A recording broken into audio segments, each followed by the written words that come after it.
नमस्कार दोस्तों, मेरा आज का वीडियो देखने से पहले आप अमित शाह की कही गई इस बात को याद करिए। आज कोई भी त्योहार हो, छठ का हो, दीपावली का हो, 16 साल की बच्ची गहने लादकर स्कूटी पर रात को 12 बजे भी यूपी की सड़कों पर निकल सकती है। सुन लिया।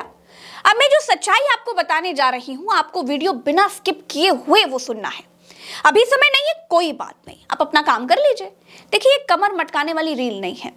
आप सच सुन सकते हैं तो ही वीडियो में आगे बढ़िएगा, और अगर आपने पूरा वीडियो देख लिया और आपने इस सच को सुन लिया ना, तो आपके पैर का जूता आपके हाथ में ना आ जाए तो कहिएगा।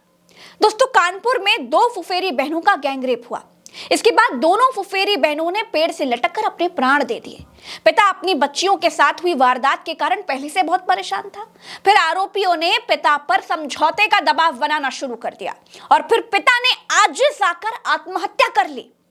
प्रधानमंत्री नरेंद्र मोदी कहते हैं कि उनकी सरकार में महिलाओं का सम्मान बढ़ा है। योगी कहते हैं कि शोहदों के लिए अगले चौराहे पर यमराज खड़े हैं।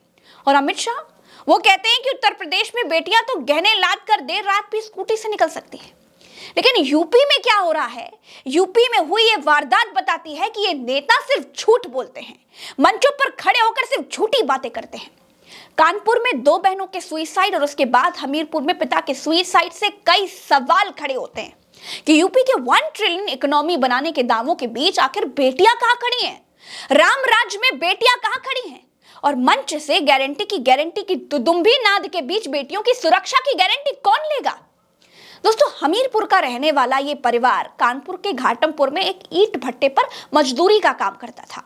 भट्टे के ठेकेदार राम स्वरूप ने दोनों बहनों का नहाते हुए एक वीडियो बनाया और उसे ब्लैकमेल करने लगा। दोनों बहनों के साथ ठेकेदार राम स्वरूप, उसके बेटे रज्जू और भांजे संजू ने सामूहिक गलत काम किया। इसी के बाद इन दोनों बहनों ने सुइसाइड कर लिया और अब उनमें से एक बच्ची के पिता ने भी आत्महत्या कर ली है, क्योंकि इस परिवार को लगातार धमकियां दी जा रही थी। कहां गया यूपी का रामराज? राम मंदिर से रामराज स्थापित नहीं हो जाता। दोस्तों, डबल इंजन की सरकार अभी तक आरोपियों को जेल में डालने के सिवा कोई कार्रवाई नहीं कर पाई है।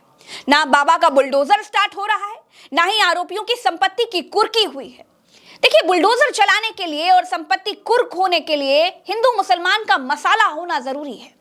बेटियों की चीख और दर्द को सुशासन और रामराज के झूठे शोर से दबाया जा रहा है। उन हैवानों की हैवानियत को सुनहरे पर्दों के पीछे छिपाया जा रहा है।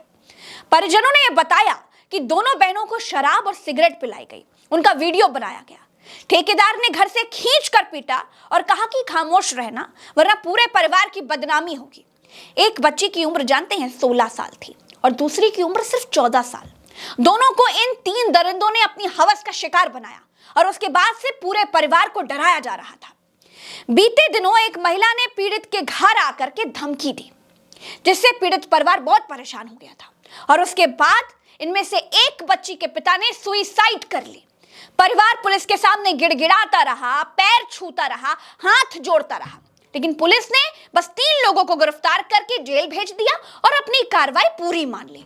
लेकिन उसके बाद भी परिवार को लगातार धमकियां मिल रही थी। परिवार को कोई सुरक्षा नहीं दी गई है। घाटमपुर की सिसोलर चौकी प्रभारी ने कहा कि हमें कोई तहरीर नहीं मिली है, जब तहरीर मिलेगी तो हम कार्रवाई करेंगे। दोस्तों, अब इस मसले पर विपक्ष भी मोदी सरकार और यूपी की योगी सरकार पर बहुत हमलावर है। कांग्रेस की सुप्रिया श्रीनेत ने कहा कि ऐसी घटनाएं इस सरकार की पोल खोलती हैं जहां महिलाएं ही सुरक्षित नहीं हैं। इन सब बातों पर भारतीय जनता पार्टी से शायद कुछ आशा ही करना बेमानी है, क्योंकि संरक्षण जो है वो बलात्कारियों को मिलेगा, वो यौन शोषण के आरोपियों को मिलेगा और दुख, दर्द और पीड़ा इस देश की आधी आबादी झेलेगी। ऐसी ही हैवानियत उन्नाव के माखी में हुई थी, ऐसी ही हाथरस में हुई, ऐसी ही बुलंदशहर में हुई, लेकिन फिर भी ढोल बज रहा है कि उत्तर प्रदेश में गुंडे, मवाली, अपराधी सब थर-थर कांप रहे हैं। माफिया बिल में घुसे हुए हैं। क्रिमिनल्स तो उत्तर प्रदेश छोड़कर के कहीं दूर जा चुके हैं। हर तरफ घी के दिए जल रहे हैं। रामराज आ चुका है। लेकिन उसी उत्तर प्रदेश में लखनऊ से 100 किलोमीटर दूर घाटमपुर में ऐसा हो जाता है और मोदी किसी मंच से इसका जिक्र तक नहीं करते। क्या इसकी कोई गारंटी नहीं है? क्या ये लोग मोदी का परिवार नहीं थे? अगर ये लोग मोदी का परिवार थे तो मोदी ने अपने परिवार के लिए क्या किया? बस आप इन सवालों को ध्यान में रखकर मोदी का भाषण सुनिएगा और मोदी के परिवार में आपकी जगह कहां होगी इसका अंदाजा लगाइएगा और सोचिएगा कि जो मोदी की गारंटी है उसमें कितनी सच्चाई है। क्योंकि जब लोग ये गारंटी सुनते हैं तो उनको लगता है कि अब तो एक्स्ट्रा सुनवाई होगी, लेकिन नहीं, मोदी सिर्फ मुंह के मोदी हैं। चलते हैं, नमस्कार।